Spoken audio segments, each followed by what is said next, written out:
Adam Collins and Harsha Bhogle. Cricket Buzz Centre Stage. On the day when India drops their first game of the tournament, England did an awful lot to ensure they'll make the Final Four. England made 337, a Johnny Bairstow 100, 5 wickets to Mohammad Shami, some excellent bowling from Jasprit Bumrah.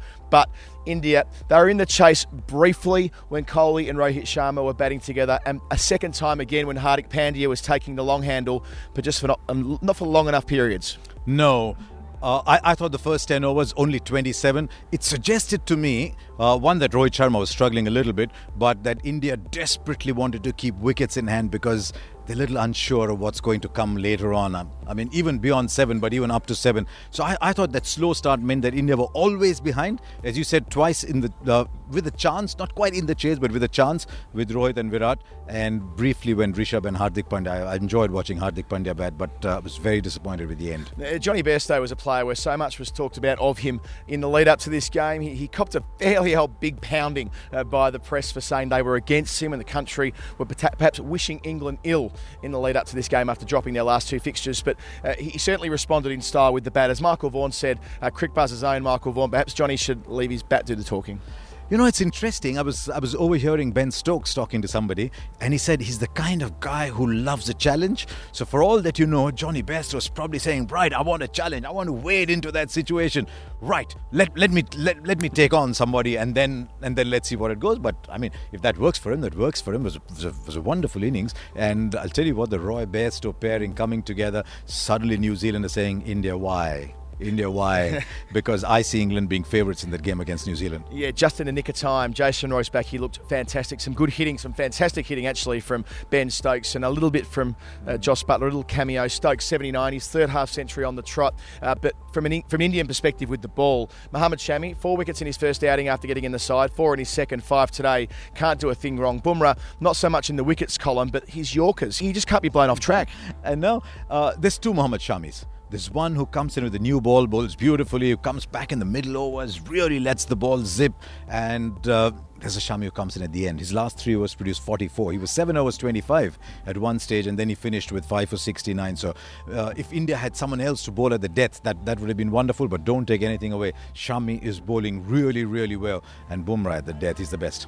There might be one small concern for India, though. It's that the wrist spinners took some tap. For the first time in the tournament, a side went after the spinners early, and they left a dent. And whilst they did peg it back to an extent later in their respective spells, I think they went for 160 between them.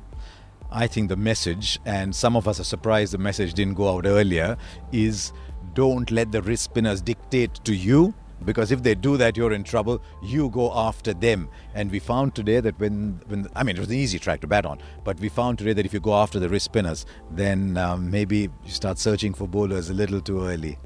The chase ended oddly. 104 needed in the last 10 overs. Hardik Pandya was hitting the ball beautifully, but alongside Dhoni, they didn't gel. And when Pandya fell, there was some excellent fielding which contributed to all of that, where Pant and Pandya fell at important times, but Dhoni never really looked vaguely likely.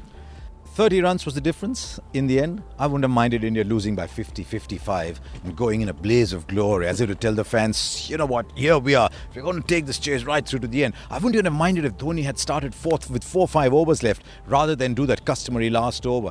And that would have sent a message out to the fans. 337, maybe it was tough, but you know what? We're going to try every batsman. I don't mind if they're bowled out. I don't even mind if they're bowled out with 3 balls left, 4 balls left, and over left. So, yeah, I think the fans at cost to be disappointed. Yeah, I mean, the reality is that net run rate wasn't a factor. They were not going to get bowled out from that point of the innings. So Dhoni did go, but it was by that point they needed more than the boundary, a ball to win. It was never going to happen. So, unfortunately, they didn't get it all the way to the finish line with Dhoni. But Pandya, every time he gets an opportunity in a setting like that, he does impress.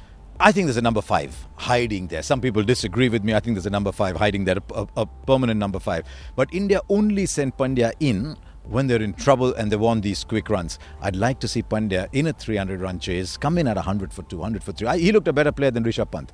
Rishabh Pant was a bit jittery. You can understand that. So much hype around him. I think he grew as he went along. So I still think maybe Rishabh Pant one number after Hardik Pandya. It's interesting that India and England going into the last week of group games, neither have actually locked down their semi-final berth, but there's every chance they'll play each other again in the semi-final. Could well be. As I said, I'm backing England to beat New Zealand because New Zealand was so disappointing against Australia. England are finally starting to get their act right. I'll be disappointed if India don't win one of Bangladesh or Sri Lanka. Sadly, Sri Lanka out today with this result. But if India beat Bangladesh, then there's very little left in the tournament. But I'd like to see India do that. We have India playing again here in Birmingham in a couple of days, and of course we'll be here as ever for Cricket Buzz Centre Stage. Adam Collins and Harsha Bhogle. I'm sure India will be back soon in a couple of days as well. I'm sure they'll get over the line and they'll be there in the Final Four. Don't worry about that.